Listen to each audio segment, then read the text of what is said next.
The Cleveland Cavaliers select Evan Mobley.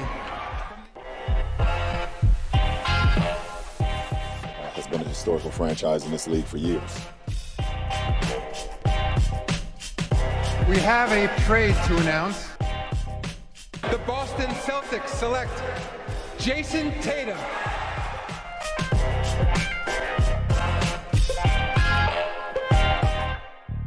Hello, everybody. Welcome back to the NBA Front Office Show. Earlier today, we talked about, well, some asking prices for some players that are on the trade market, including Miles Turner, Eric Gordon, Karis LeVert, perhaps Bryn Forbes as well. If you missed that video, go check it out. It's on the one just right before this one. But we do need to talk right now a little bit about Joel Embiid and what's going on with the 76ers. So let's go there. The Philadelphia 76ers right now doing pretty well, winning basketball games without Ben Simmons. And Joel Embiid says, we've got everything we need. Keith, this could reinforce the 76ers stance that they don't feel like they have to trade Ben Simmons by the trade deadline. Yeah, it's a little hard to argue with Joel Embiid. They're 9-1 in their last 10 games. Maybe that might have been before today. Let me get a refresh and see if that still holds true. They did lose today to Washington. 8-2. Yeah, so they're 8-2 in their last 10 games, but they've played pretty well this year. They're the top of the East. The Bulls are in first, down to the Sixers in sixth. It's 3 games separate, so they're right there with those teams. So yeah, I think there's definitely some truth to what he's saying. Now the reality is, though, you would much rather have anything versus a $30 million salary hole. Absolutely. That it's sitting there. You can get something else. Yeah, you probably feel good about what you got.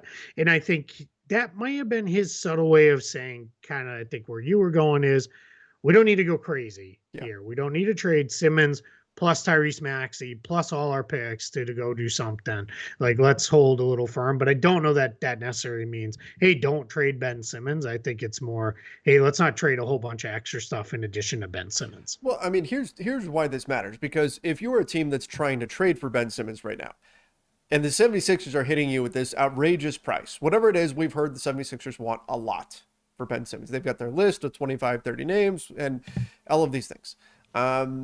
The general idea has been that they want more than teams are willing to pay, enough to where a lot of teams are coming away with the impression that the 76ers just don't want to trade him, that's where they're at. If you're one of those teams that's trying to trade for him, you are telling the 76ers, well, you know what? Your asking price is high, but you need to be willing to give. You need to be flexible. You need to negotiate with us here, because if you don't trade Ben Simmons, you are wasting a year of Joel Embiid, because clearly you're not going to get it done like this as things sit right now with $30 million sitting on your books, giving you no production on the floor. You need to trade him so you don't waste another year of Joel Embiid, because how angry is Embiid going to be if you don't move Simmons? And this flies in the face of that argument. Now the 76ers have the backing of their star, their guy, to hold him through the trade deadline if need be. Now that doesn't mean that they won't trade him, but it sure sounds like Joel Embiid is on board. If that's what it takes, they can go ahead and keep him, and they don't have that built-in urgency to get something done, which is what other teams would use in a negotiation.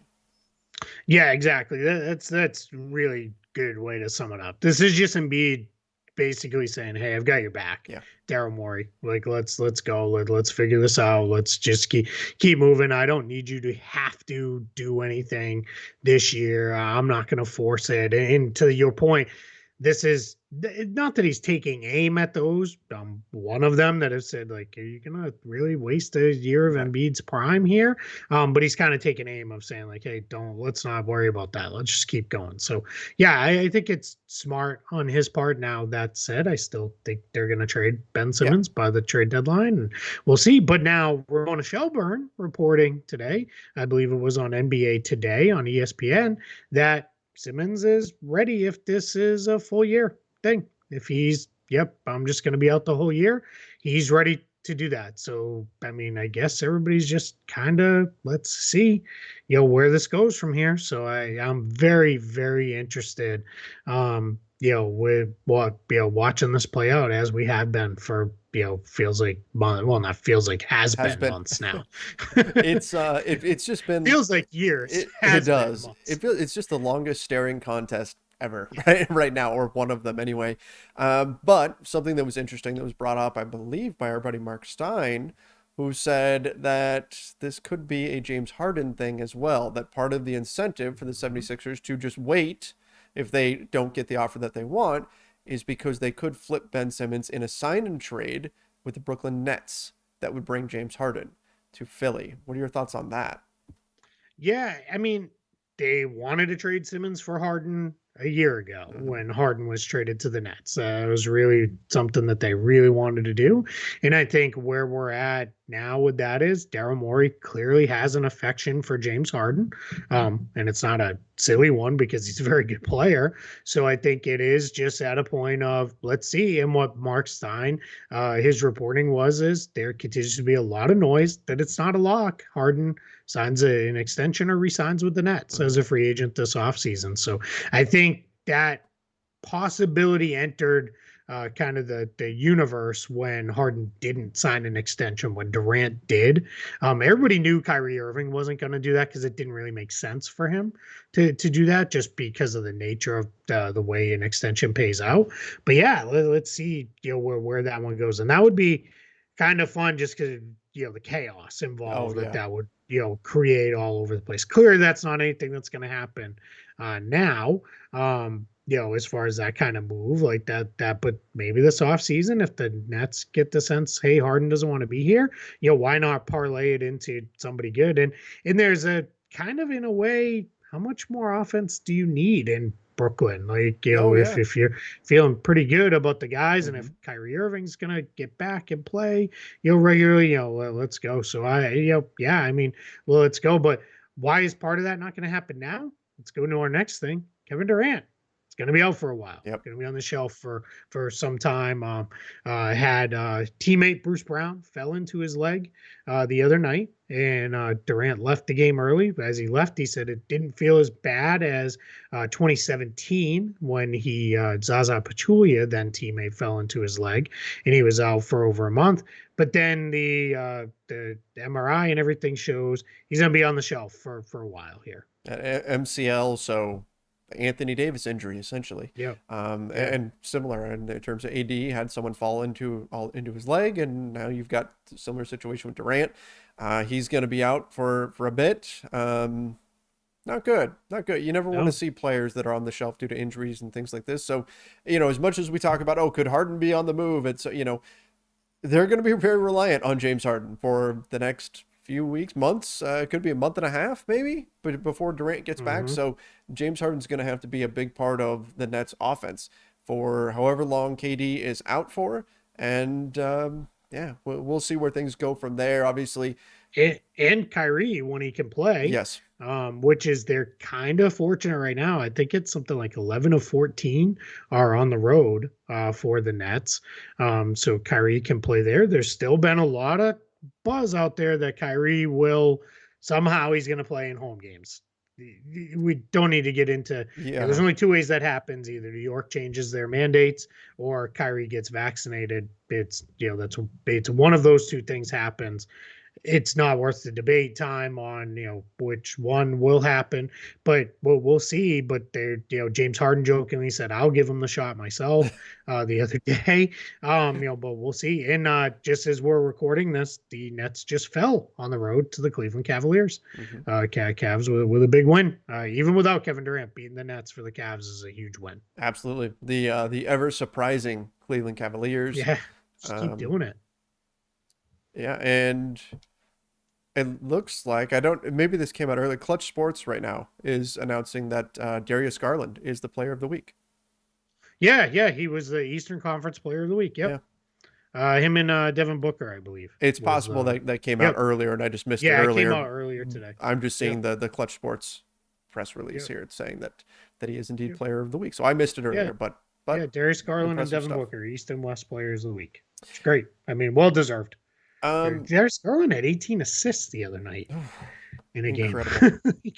He's starting to hit most improved player territory yeah. as well, too, and Absolutely. potential all-star in the East. That guard line, man, I was running through this with some friends the other day. That guard line in the East is really hard to crack, especially if DeMar DeRozan is going to get voted in as a starting guard, Which he shouldn't which be. may look like it happened, which it shouldn't be because he hasn't been a guard in No. years. But yeah, let's speaking of DeMar DeRozan, segue alert. Yeah, and guards. Teammate Zach LaVine out for a little bit with a knee injury. No significant structural damage, but no timeline given yet. Just he's going to be out for a little while. So let's see where this goes. They're clearly going to be kind of cautious with LaVine. It's the same knee he had the torn ACL in, but he hurt it early in a game the other night. Did not play in their last game on Friday against Boston. He's not playing today as they play the Memphis Grizzlies here on Monday on Martin Luther King Day as we're recording this. So let's see where this goes with Zach LaVine. Hopefully maybe a week or so, and then he's back out there, because that Bulls team, man, they've gone through it. Between health and safety protocols and injuries. I mean, it's ridiculous. These are the guys who were out when they played Boston. Lonzo Ball was out because he's also dealing with an injury. Alex Caruso still out. Javonte Green, who had become an important player for them. Derrick Jones Jr., who was starting because other guys were out, he's now out. Zach LaVine, as mentioned, and then Patrick Williams still out long term. So they only had 10 guys, and it was a lot of bench guys, and that, and they're getting it handed to them pretty good right now by Memphis. As I turn and look at the TV here, they're down by 20 late in the third quarter. Memphis is doing that thing where somebody finally beat them, broke their streak. The Mavs did. And so now Memphis is like, okay, we're taking it out on the next Who's team. next? And, yeah. Yep. And you almost are like, man, why did we have to get them now? Right. Exactly. Exactly. Yeah, exactly. Could have got them, a week from now. Speaking of surprising losses, though, or I guess that's not a surprising loss, but speaking of losses, Draymond Green out. Yeah. And a couple weeks. The Warriors lost to the Wolves the other night, which was certainly surprising. Good. Beat badly by the Wolves, but Steph didn't play either. Steph went home a day early in the trip to have his hand looked at, but the Warriors have slipped a little bit. They're 4-6 in their last 10. The Suns in that period have gone 7-3, and Phoenix is now 2.5 games clear at the top of the conference of the Warriors. The top of the league, I guess, is a better way to put it. Clear of the Warriors, 4.5 on both Utah and Memphis. So Phoenix starting to create a little bit of distance there at the top of the league. But, the Warriors are just, their depth is better, but still, you lose your two best guys. That's nobody's depth is quite that good. Right. Absolutely. Did you see the betting weirdness that happened because of Draymond sitting out when Klay Thompson came back, his return game? So I don't think along the lines of betting stuff. Our guy over at Lakers Nation, Mark Gunnels, is great at this stuff, but I don't tend to think that way. I wish I had thought of this in the moment when it happened. So Draymond Green goes out into warmups and hurts his calf, right? Enough to where he says, okay, I'm not gonna play. But this is pretty close to game time. He's warming up and hurts it. And then they make the decision, okay, well, he's actually going to play because for whatever reason, he wants to be on the floor when Klay comes back, but then we're immediately going to foul and take him off the floor. Normally when stuff like this happens, when a major player is out, you'll see the betting lines move before it really hits the news, because people know. Sure. And so normally you'll see, if you see a big move in the betting line, you're like, oh, something's okay. What's coming out? What happened? Right. Well, this was not knowledge. People didn't know about this because it had just happened, and the Warriors announced what was going on. And before the betting lines could change, people ran into their various betting platforms and books and whatever and bet the under on Draymond Green because he's playing, but he's going to put up 0 stats. And so they just threw a bunch of money on Draymond Green really under smart. Whatever. Yeah, I'm like, I wish I had thought of that. But then there was this big question about what do we do? Is this legitimate? Do these actually get paid out? What happens here? And it just, I think the bigger picture thing is it just goes to show, as betting is becoming more legalized across the country, these are things that suddenly become bigger and bigger topics when you've got injuries and stuff like that in the NBA and how the information for those injuries get out there, it becomes an even bigger story. Yeah, it's interesting you say that too, because one of the things that's been bandied about by a lot of different people is that they have to there needs to be even more transparency Mm-hmm. with injuries, because what's happening quite a bit is like the Zion Williamson situation Right. is what happens, with this, and why did we not know about this surgery and all these things, is that the teams need to be a little bit more forthcoming with these injuries, with all that, because of the gambling aspect. So that's just going to be interesting, especially as the leagues embrace this more. Yeah. Right. Because when it's just, when it was back in our day of, I'm going to find my shady friend who's got a bookie friend and I'm going to give him the money and place a bet and all this stuff. Well, the league had no reason to be transparent, because you were doing something, quite frankly, that was illegal. But now that a lot of this is legal in a lot of places, the leagues are embracing it as advertising partners and everything else. Even sometimes in-game partners and those kind of things. Arena That is sponsors. something. Yeah, arena spot. Yeah, true. Right. Yeah, that is something that's going to be interesting to see how that all plays out, because you do have to kind of put this together in a different way than you would have otherwise. Yeah, absolutely. So we'll see where all of this winds up going, but it's just kind of interesting, something that had people talking for a bit, and but I do think like hockey, soccer, they're way less transparent than the NBA is. Usually NBA, right now, if Kevin Durant was a hockey player or a soccer player, do you think we're hearing MCL injury? No, we're probably hearing he has a lower body injury. Yeah. And that's probably what we're getting, right? And that's about the extent of it. So there's that to factor into. But in any event, it's either the guys dealing with something or the player is out for the out for a year. Right. Then they'll be a little bit more open to that. But yeah. We do need to talk about a couple of G League assignments for players that are returning. Yeah, good injury news. Yeah. Zach Collins and Jeremy Grant, both going to spend some time in the G League as they do get closer to coming back to the NBA. Yep. Jeremy Grant's going to only practice. More and more teams, especially where the team is close, they're sending guys down to get some practice reps in. We talk about it quite a bit here, but just to be say it again and be clear, is they are in the NBA. You don't practice a lot, especially not full scale 5-on-5 run up and down scrimmage type practices. It just doesn't really exist. So what ultimately happens is to get that work in, they'll send guys down to the G League team, and this is why teams are really embracing the G League. Why teams have wanted to move the G League teams very close to them so they can do these kind of things. And in the case of Zach Collins, they're going to send him to the Austin Spurs, and he is going to play. Now, that one's a little different because he hasn't played in a game in a long time. If we remember right, he's been out for Klay Thompson was out for a really long time. Zach Collins isn't all that far off, how much time Klay was out. So Zach Collins going to go in, get some game reps with the Austin Spurs, and then ultimately return to San Antonio. And as much as I've hated on that contract because it just felt confusing and why did they give him so much money? Zach Collins was a pretty good player for Portland before he got injured and looked like he was going to be a big part of their front court rotation. So maybe San Antonio will kind of catch lightning in a bottle here behind Jakob Poeltl. And if Collins can refine his athleticism and his shooting touch, you might even be able to play those two guys together a little bit. That would be a twin. That would be the modern version of a Twin Towers lineup or something like that. But potentially you could. Big picture, just good to hear that these guys are getting closer to returning. Zach Collins obviously has dealt with a bunch of injuries, so good to hear that they're hit on the Jeremy Grant front. Someone who's prominently mentioned in trade rumors. So let's see what that looks like. Absolutely.